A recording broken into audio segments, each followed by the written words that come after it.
You know what? It's June when your boy's out here talking about another Bleacher Report article. It has to be June if I'm talking about another Bleacher Report article. Because that's exactly what this is. Guys, it's June. And Bleacher Report listed the worst case scenario, the nightmare scenarios, for every single team in the NFL. So I'm going to go ahead and watch this today. React to this, give my thoughts and opinions. Kind of break it down. So starting off right away, the AFC East. The Buffalo Bills. Josh Allen suffers from the loss of his two most productive receivers. Gabe Davis, by the way, and they also lost Stephon Diggs. The team lacks chemistry following considerable losses, and Aaron Rodgers takes his Jets to the top of the division. One thing I will say is I don't think Stephon Diggs will be that much of a loss in the end of the day. I think Stephon Diggs, anything, was more of a cancer than he was, good when it comes to for the team. He's a great receiver, one of the best in the league. But sometimes, like Antonio Brown, it's not always the best to have the best guy if he is more of a problem than he is doing good. So I don't think that's that big of a deal. Gabe Davis, I think, in all honesty, might end up being more of a big deal than losing Stephon Diggs in the end. Again, maybe not right away, but in the long term, I think that's going to happen. But okay. Miami Dolphins, Tua either falls victim to injuries like in the past, or again fails to win when it matters, especially if either happens after he signs a potential massive new contract. I don't think he's going to have injuries or anything. I think he just won't ever, win. And win in the biggest game, I think. I don't think Tua's that good. They throw underprepared rookie Drake May to the Wolves with limited support, resulting in long-term damage to the 21-year-old's confidence. Here's the thing I'll say about New England, right? They're in a very good situation with their new head coach, Gerard Mayo. Gerard Mayo, it's not like they went ahead and got rid of Bill and are expecting to go to the Super Bowl this season, right? I don't think that there's not one Patriots fan, or I would say most Patriots fans, I believe, understand that this team they have right now is not a Super Bowl roster. It's preparing for the future. And I think for the most part, because of that, Gerard Mayo can take as long as he wants to develop players and as long as he wants to really get this team rocking and rolling and doesn't have to feel pressured to start a quarterback or rookie quarterback or first round pick, whatever, right away. There's not many times in the NFL where a coach takes over for a team, brand new coach, and they have the ability to kind of wait, right? To develop, to get this team to a point where they feel comfortable that this team is going to play at a high level. Because it's football. Everything is quick pace. Everything is, you're either good, you're bad, you're ugly, whatever. You don't get this done, you're fired. You don't get that done, we're going to get somebody else who can. The mentality in football is, if you can't get it done, someone else will, right? So because of that, usually you have to throw out a rookie quarterback into the Wolves and you don't really want to. But with how the Patriots situation is looking, I don't think they have to. I really do not believe that they have to entirely here right now go ahead and do that. I think they can kind of take their time to develop because I don't think anyone's going to want Gerard Mayo fired. No time soon, at least. Because I think everyone understands that principle. In his age 41 season, Rodgers shows us that his huge decline at 39 in 2022 and a major injury in 2023 were beginning of the end. I don't think that's... See, Rodgers is going to be one of the best quarterbacks, right? He's going to be one that have one of the best seasons or have one of the worst seasons, I feel like, this year. And either way, he'll be the best quarterback for the Jets in history. AFC North. Behind a depleted offensive line, Lamar Jackson struggles to stay healthy and doesn't receive enough support from potential wash Derrick Henry as the Ravens again fall short of the Super Bowl. Dang! Bleacher Report, usually you only hate on us. I kind of feel cheated on right now. Kind of feel cheated on here. That was just an absolute dig at the Ratbirds. I mean, I appreciate it, but still. Yeah, no, I think Derrick Henry would be fun. And their offensive line isn't really depleted. They got rid of Morgan Moses, which I don't think is that big of a deal getting rid of him. He's really not that good. They traded him back to the Jets, actually, ironically enough. He came from the Jets, played for them for a very long time. They drafted a second-round draft pick to replace him. So they got a guy to replace him who actually looks pretty damn good with all things being considered. Stanley is coming back to left tackle. You could say, well, it's not that good.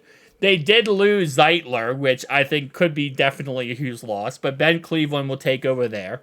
Left guard is going to be Andrew Voorhees, who they drafted 7th round last year, who actually did not play the whole season because he tore his ACL. But before, he actually got hurt in the combine.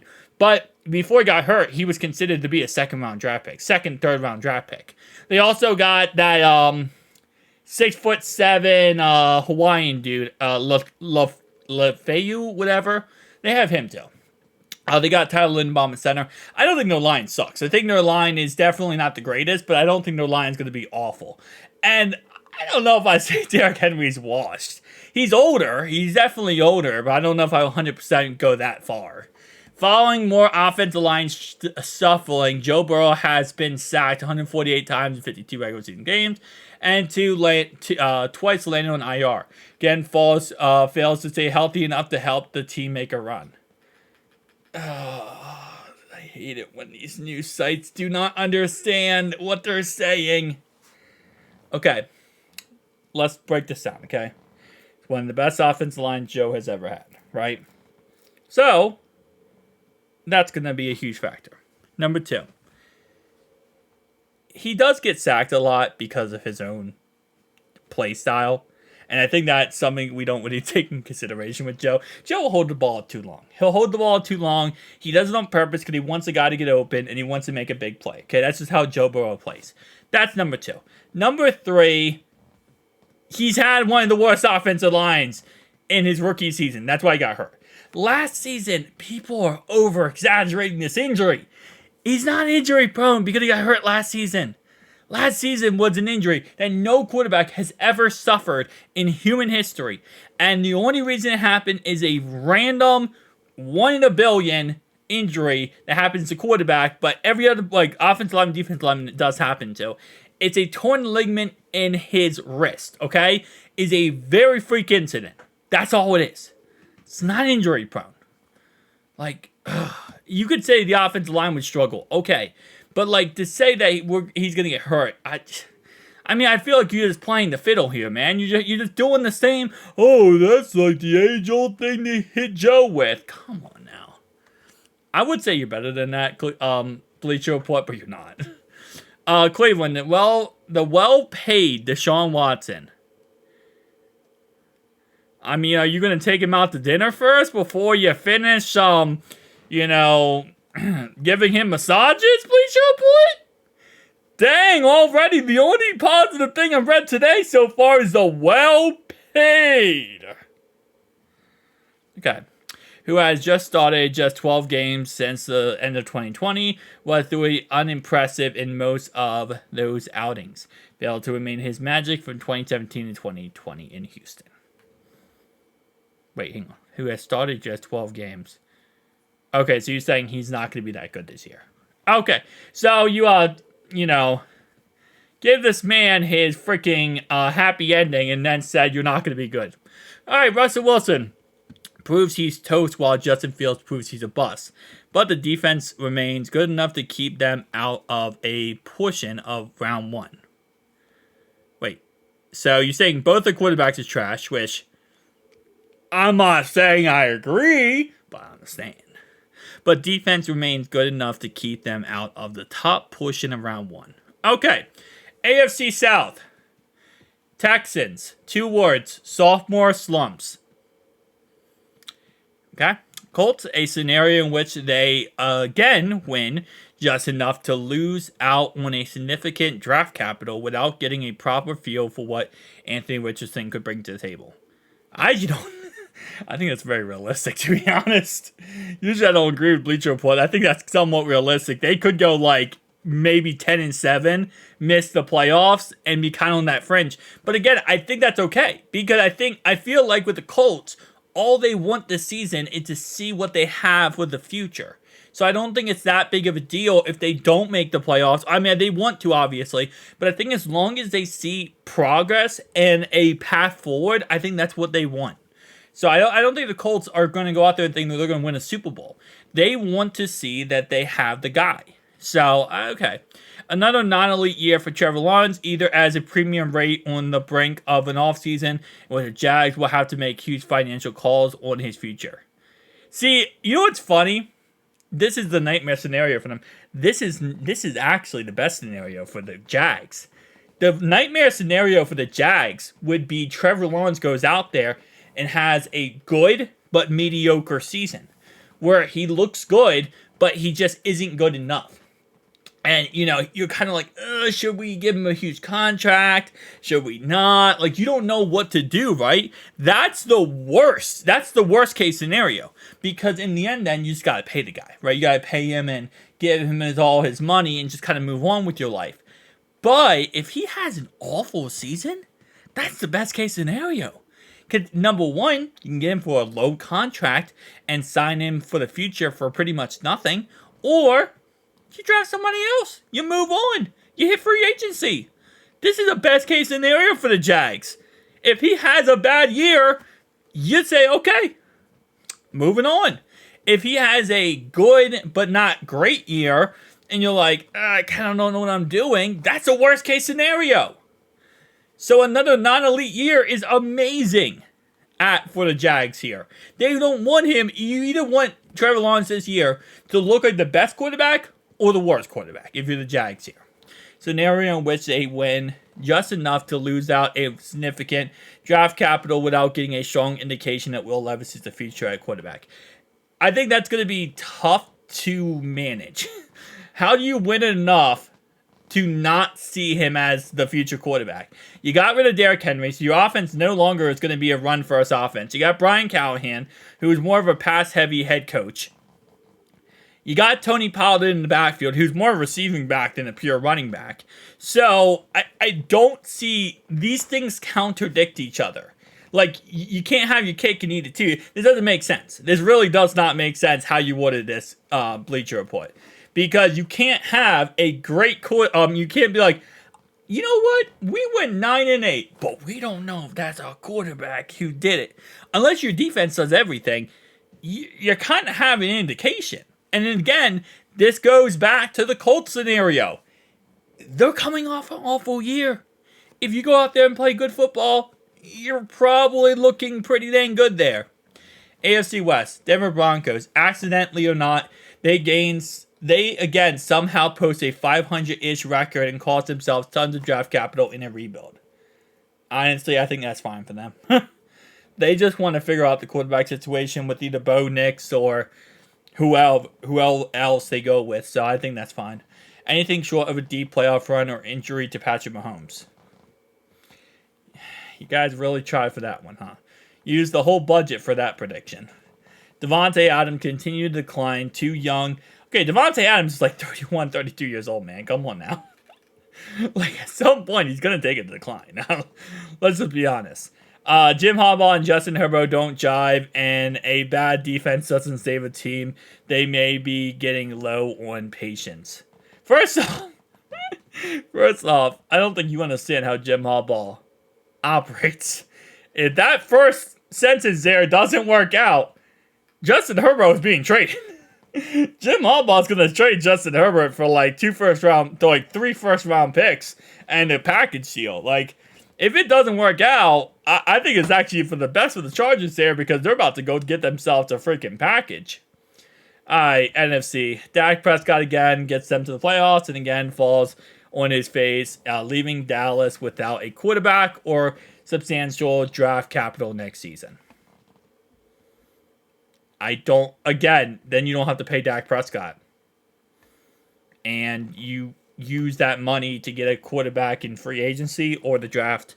Although I will say this upcoming draft, other than Beck, I know Deion Sanders kid is like really talked about, but it's not many good quarterbacks in this upcoming draft. So massive changes on defense with the coaching staff don't fix what an ill team that lost 6 of its last 7 games with similar core in 2023. Significant offense upgrades paved the way for a semi-competitive season despite more disappointment from Daniel Jones, leaving the Giants with a big decision in a limited draft capital.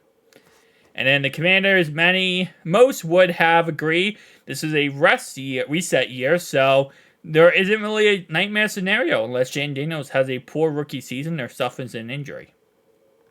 Okay. North. If Caleb Williams pulls a Bryce Young. Yeah, no. Here's what I'll say about the nightmare scenario for the Bears. If Caleb Williams doesn't go 18-0 or 17-0, that's nightmare scenario. Because there's so many unrealistic expectations for Caleb Williams at this point that there is nothing positive, in my opinion, when it comes to this scenario. Anyway, with his bag made, Jared Goff comes back to earth and the curse continues. How could the curse continue if it was broken? You can't bring back a curse that was broken. What are you doing? Jordan Love shows his breakout in 2023 was a fluke, but his team still competes enough to rob itself of a high draft pick. But then it's not a fluke. If you go 10-7 and miss the first playoffs, right? And yeah, okay, sophomore struggles for Jordan Love. I don't think that's a fluke. I think that's just, a part of football. A part of, working. This is how it worked. Yeah. Now Wiley high paid. There's no quarterback situation figured out in Vikings. I think that's real. I think that's honestly kind of realistic. Alright, NFC South. Kirk doesn't bounce back from major injury. Guess what? You have Michael Penix. But so they stubbornly refuse to get a feel for Michael Penix. I mean, if you lose enough games, Penix will be the guy. Anything short of redemption, okay. A team with enough talent to compete, but not enough to contend, competes without contending, and continues to refuse to commit to a rebuild. I think you just predicted. That's not worst case scenario. I think that's just a prediction there.